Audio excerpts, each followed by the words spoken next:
welcome to the Wattics Energy Learning Community. My name is Amy Ryan, coming to you from the MX Energy Management Show, and today I have with me Gordon Walker, who is the Environmental Manager at Northern Powergrid. Welcome, Gordon. Thank you.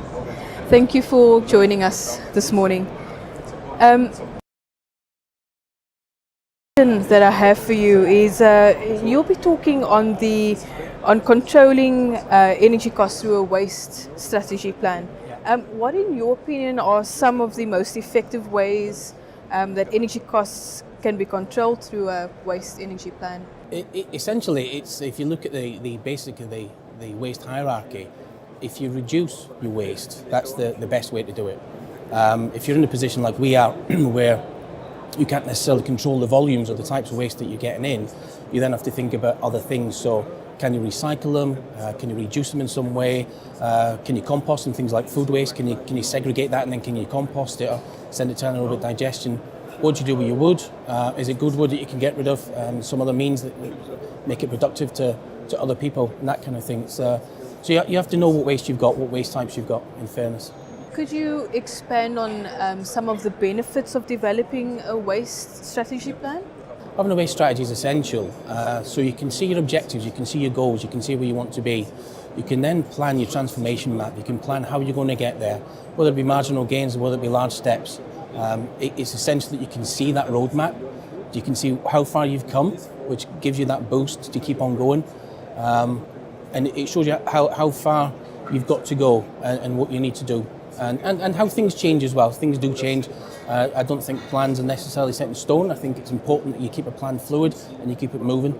And you need that strategy in place so you can see that end goal and keep moving towards it somehow. Could you share some of the successful strategies for waste management that Northern Powergrid has employed? We employ several different strategies because we've got multiple waste streams. So we've got 11 different waste contractors that we use to deal with different types of waste. We've got waste broker for general waste, we've got someone who deals with oil, someone who deals with hazardous waste. We separate out woods and glass. We separate out food where we can, although it is quite difficult.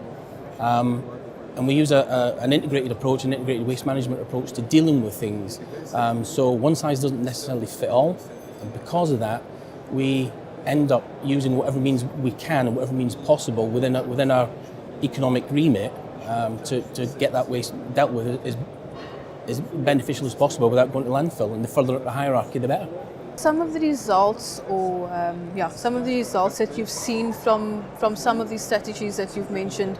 Is there anything that has been working very well for Northern Powergrid that you'd like to highlight? Yeah, recently we changed, I'm saying recently, about 2 years ago, we changed our general waste broker, general waste contractor to a broker. So we've actually now got different waste companies on each of the sites dealing with the waste. It makes it much more efficient, we get a better deal, and we get the less waste going to landfill as a result because they can deal with it appropriately and locally, so we don't have a lot of transport costs.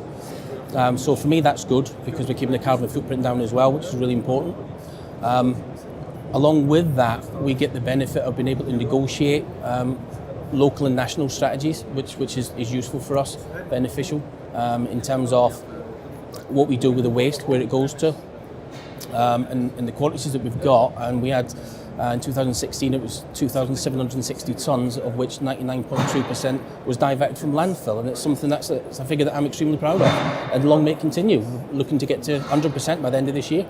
Just on the role of technology, does technology have a place, and what role does it play in Northern Powergrid's overall strategy to reduce waste, reduce emissions, and increase those or maximise those energy savings? Yeah, it's an interesting question actually. Technology has moved on leaps and bounds, and certainly since I was a schoolboy. But technology in terms of waste and waste strategy is not actually used anywhere near, personally, as much as what it could be.